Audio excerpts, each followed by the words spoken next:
Digital business, electronics, computers, and high tech. That means we are going to see some new products, new inventions to do with high tech, and also communications in particular. But we are going to see a lot of acquisitions, merging of companies.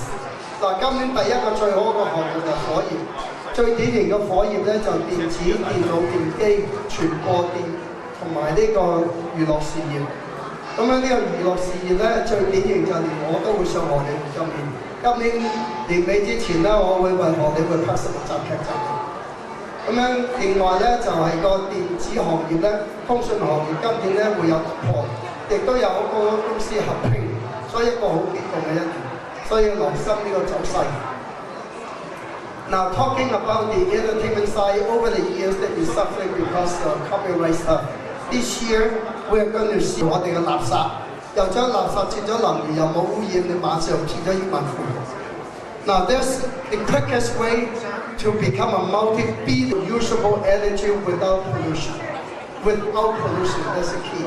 So if you invent a way to do that, you are an instant billionaire, never mind millionaire. You jump by 1,000 times. So that's how, because energy is a big thing for 2007, that's also a very, very prosperous business. So if you invest in companies producing time and time again, all right, another typical metal business has to do with cars. Automobiles. But cars are very dependent on the life cycle of the countries doing it. 嗱，第二個最緊要嘅黃金行業咧，就係汽車行業。汽車行業咧就同國家嗰個地運好緊要嘅。In general, and further follow to China. China's car business should not be underestimated.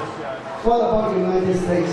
Because USA's life cycle has been down, that means they are about to experience enormous record number of results. And also there will be a record number of car recalls of the big three. Whether mental business is legal law. What happened this year is the Western medicine is trying to downplay Chinese medicine, claiming that there's a lot of toxin in it. In reality, there's none. They've been there for thousands of years, but they will try to make up the rumors. And also there are too many Chinese medicine associations going to fight each other, causing a lot of internal problems. So that's on the good side. So that's the highlight of the good and bad businesses. 剛才嗰啲咧就係所有行業好唔同嘅一方面。Now